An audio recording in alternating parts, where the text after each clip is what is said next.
دوست دارم بدون هزینه درآمدم بالا بره و یه رابطه خیلی خوب بسازم. پس انرژی خوانی ماه تولد خودت و پارتنرتو گوش کن.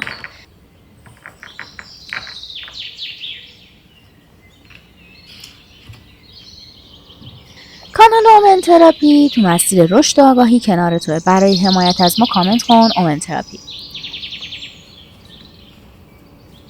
با حضور ذهن نیت کن، آماده باش، چون قرار انرژی خوانی خیلی مثبت و خوبی رو با همدیگه داشته باشیم.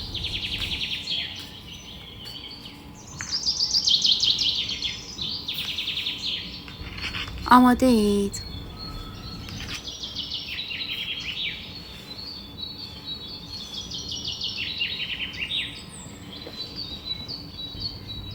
متولدین فروردین ماه از نظر آسترولوژی و تاروت این ماه درون نگری داریم. یه جاهایی باید توی کارتون سکوت کنید و از حرف زدن اضافی جلوگیری کنید. این ماه شمع اقتصادی قویتون به کارتون میاد، یعنی بهتون میگه کجاها باید سرمایه گذاری کنید، پس جدیش بگیرید. و کلن اون دانش و شهود درونی خودتون که داشتین و شاید تا الان خیلی استفاده نشده، این ماه نشون میده خودش رو، باعث ارتقای کاری یا افزایش درآمدتون میشه. در زمینه احساسی اگه تو رابطه نیستین، این ماه با یکی آشنا میشین که از نظر ارزش‌های فکری اعتقاداتش خیلی با شما هماهنگه و اگر توی رابطه هستین یه کلیدی تو ذهنتون میخوره، واو چقدر پارتنر من با من مچه، چقدر اعتقاداتش با من یکسانه، و این ماه این انرژی رو کلا همراه دارید. متولدین اردیبهشت ماه از نظر آسترولوژی و تاروت توی زمینه کاری شما یه مدت درون نگری دارین، یعنی یه مدت ممکنه توقف کاری، توقف رشد داشته باشین، بیشتر تو خودتون برین، مسیر کاریتون رو بازنگری کنین و اون مسیر کلی کار که تا الان روش اطمینان نداشتین رو پیداش میکنید. اتفاقا خوبه، این درون نگری باعث میشه با خودتون روشن‌تر بشین، جواب سوالاتون رو بگیرین و همه چیز انگار براتون واضح بشه و یه تعادلی بین اون ایدئالگراییه و اون چیزی که واقعیه پیدا کنید که با از ماه بعدی انشالله با اطمینان مسیرتون رو طی کنید.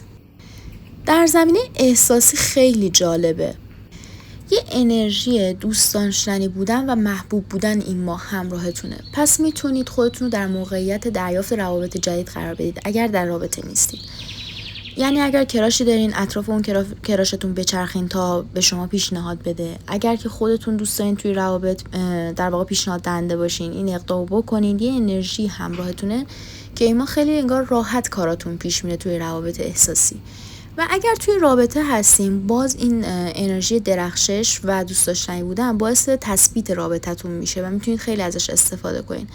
اگر اختلاف عقیده‌ای توی این مدت با پارتنرتون داشتین و نمیتونستین با هم به صلح برسین، این ماه میتونین بیانش کنین، چون انگار حرف هاتون به دل آدم ها میشینه و به راحتی میتونین مسائلتون رو حل کنید، چه حالا با پارتنرتون و چه اصلا با دوستان و اطرافیانتون. انرژی دوست داشتنی بودن چون همراه شماست این ماه. متولدین خرداد ماه به افزایش حجم کاری رو دارید و توی این افزایش حجم کاری یه نکته‌ای داره. شما باید اون ظرافت و دقت عملتون رو نگه دارید و در واقع به خاطر زیاد شدن کار از خود اون کار نزنید، چون بعداً براتون برکت زیادی این میاره. تایمیه که آزمون خطاهای زیادی میکنید، ممکنه یه چیزای هی به شکست بخوره، ضررهای کوتاه مدت و گذرا داشته باشین، ولی این در طولانی مدت براتون درهای برکت رو باز میکنه. در زمینه احساسی ببین، اگه تو رابطه نیستی، روابطی همش میان سراغتی، انگار اون کشش لازم درش وجود نداره و شما نباید به زور بخواین یک ارتباطی رو شکل بدین وقتی اون کشش طبیعی وجود نداره.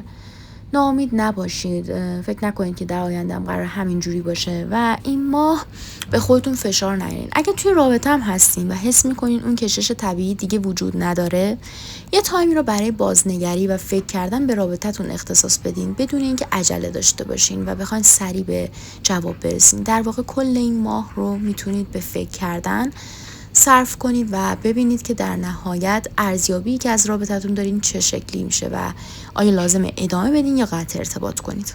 متولدین تیر خیلی انرژی خوبی همراهتونه. در زمینه کاری قراره موفقیت کاری دریافت کنید که مدت هاست منتظرش بودین و بابتش خیلی خوشحالی داشته باشید.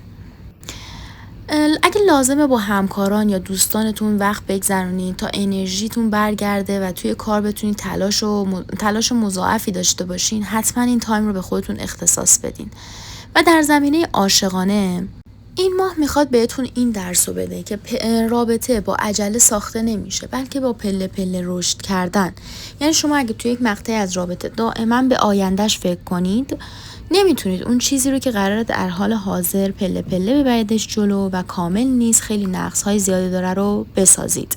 در کل شما وقتی به صورت پایدار برای پارتنرتون توجه میکنید، اون حس امنیت عاطفی رو ناخودآگاه از شما دریافت میکنه و در نهایت پیوندی که تشکیل میشه پیوند محکم‌تریه تا اینکه شما بخواید هیجانی کارهای زیادی بکنید، کارهای بزرگی بکنید، اون حس امنیت رو به طرف مقابلتون نمیدید. متولدین مرداد ماه مثل اینکه این مدت خیلی خسته شدین از کار و خیلی دلتون سفر میخواسته، بهتون میگه که این ماه فرصتش پیش میاد. از در واقع پول سفر گرفته تا فرصت مرخصی و آف گرفتن، همه چی یهویی جفت و جور میشه که شما با خانواده‌تون یا پارتنرتون این سفر رو برید. و نگران در اون هزینه ها هم نباشین، چون شما توی این سفر به حدی اکسیتوسین توی شما ترشح میشه که بعد از برگشتتون با ایده های ناب و تلاش چند برابر اون هزینه‌ای که توی سفر کردین رو در میارید. در زمینه احساسی میگه ذهنتون رو مثبت نگه دارین و اگه میخواین ارتباط خوبی رو جذب کنید، انقدر به ایدئال ها و معیارهای ذهنی بسنده نکنید. و اگر مثلا ناامیدید از نتیجه یک رابطه ای، میگه ذهنتون رو مثبت نگه دارید. اجازه بدید که کائنات براتون اون چیزی که قراره بچینه رو بچینه. متولدین شهریور ممکنه توی زمینه کاری به یه دوراهی برسید و مجبور شید حتی تغییر مسیر بدید، چون یک مسیری رو میخواین که با روحیتون سازگارتر باشه. مدت هاست انگار دنبال علاقه قلبیتون میگردین و این براتون باز میشه. حتی ممکنه که مسیر کاریتون تغییر نکنه، یعنی توی همون کاری که هستین یک حوزه دیگه رو انتخاب کنین یا یک بخش دیگه حتی از اون کارگاه یا اداره رو انتخاب کنین که با علاقه شخصی شما همراستاست و این باعث پیشرفت کاری شما میشه. در زمینه احساسی بهتون میگه تایم امنیه واسه عاشق شدن.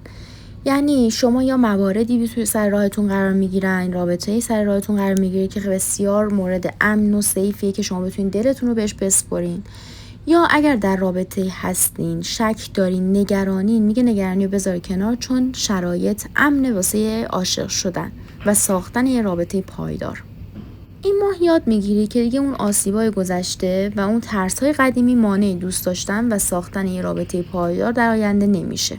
متولدین مهر، اگه تا الان کلی تلاش کردین ولی به اون مسیری که ثبات مالی داره نرسید، یا اصلا از اون آینده کاریتون مطمئن نیستین و نگرانید، بهتون میگه که این ماه اون مسیر در واقع تعادل مالی شکل میگیره. یعنی شما به یک ثبات مالی میرسید، نگرانی هاتون برطرف میشه، انگار آینده براتون میدرخشه.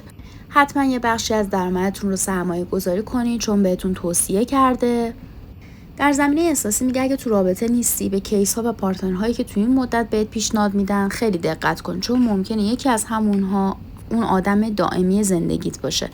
و اگر توی رابطه ای، میگه دست از نگرانی بردار، چون این آدم همون آدمیه که باید برای تو باشه.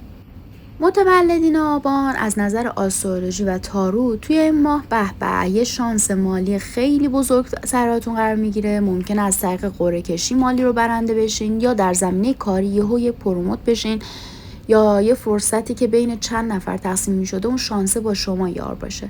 پس خیلی شانس مالی همراهتونه. اگر میخواین سرمایه گذاری بکنین، اگر میخواین اقدامی کنین یا برای جای رزومه بفرستین، این شانس همراه شماست. این ماه اقدام کنید.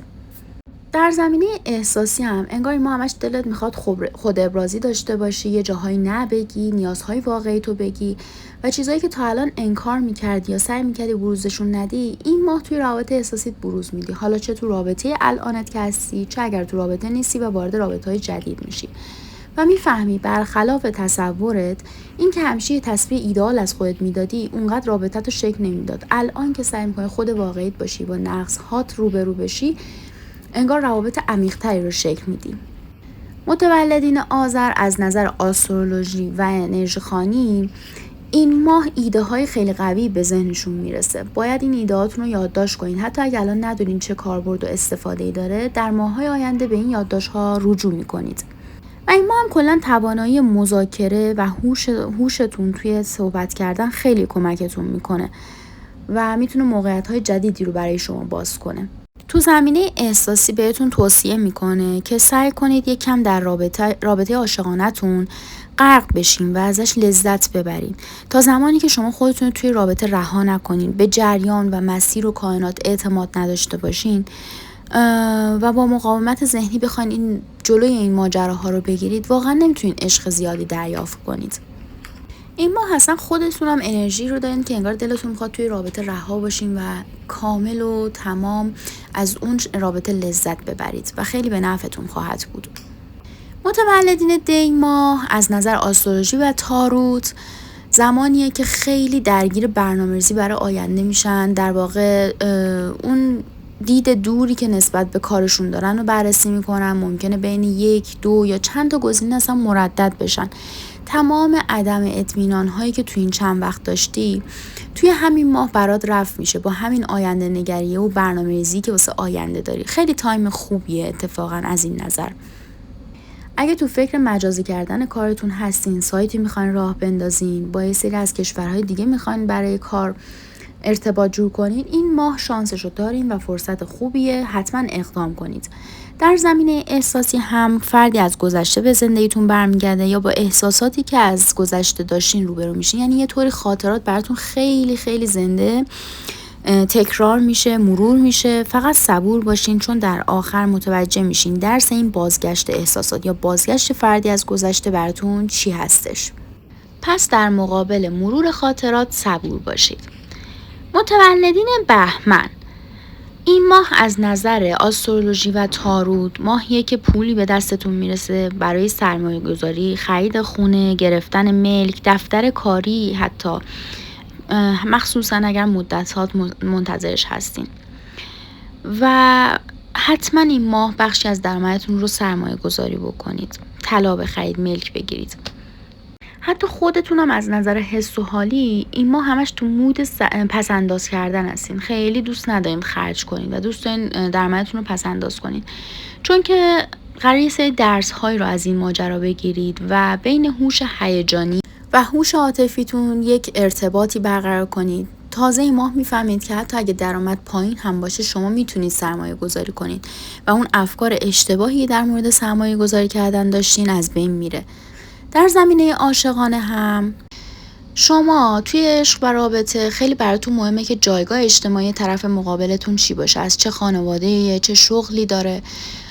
اینو خیلی نادیده نگیرین. مخصوصا این ماه هم خیلی فکرتون روی موضوع درگیر میشه. اگه الان توی رابطه هستین و این مسئله براتون رضایت نداره، یه بازنگری داشته باشین. و اگر تو رابطه نیستین و از ترس قضاوت هر زمان که میخواین وارد رابطه بشین این معیارتون رو لحاظ نمی‌کنید، توی این ماه میفهمید که کارتون اشتباه بوده، برمیگردید به معیارهاتون و اون چیزی که واقعا دلتون میخواد رو انتخاب میکنید. از دیگران ترس نداشته باشین، بدون هیچ نگرانی از قضاوت معیارهای خودتون رو توی انتخاب لحاظ کنید. متولدین اسفند ماه از نظر آسترولوژی و تاروت، واو 2 تا کارت اومد خودش. اگر به فکر کار دومی هستین و که دلتون میخواد افزایش درآمد براتون ایجاد بکنه، این فرصت براتون این ماه پیش میاد و شما حتما این مسیر درآمدزای دوم رو شکل میدید. در واقع یه جورایی براتون درس میشه که شما میتونید یک تعادلی بین اون حجم کار و اون درآمده ایجاد بکنید و کارهای بیشتری انجام بدین و تواناییتون خیلی بیشتر از این حرف هست. در واقع یه مقدار انرژی افزایش حقوق هم هستن. اگه میخواین درخواست بدین به کارفرما یا مدیرتون برای افزایش حقوق، با نتیجه مثبت مواجه میشین توی این ماه. در زمینه عاشقانه هم اگر توی رابطه نیستین، رابطه‌ای براتون پیش میاد که خیلی شیمی قوی با فرد مقابل دارین و به راحتی مجذوب اون فرد جدید میشین. و اگر در رابطه‌ای هستین، شیمی رابطتون افزایش پیدا میکنه. انگار یه لحظه بدون صحبت میتونید نیازهای همو درک کنین. فقط با نگاه کردن به هم حرفهای همو میخونید. در کل این ماه متوجه میشین خیلی وقتا برای ساختن یه رابطه تلاش خیلی زیادی لازم نبوده. فقط کافی بوده اون انرژی و کشش طبیعی بالا وجود داشته باشه. یعنی یه کمک بیرونی بیشتر مفید بوده تا اون حجم از تلاش. موفق باشین و پایدار. برام کامنت کنین اومن تراپی.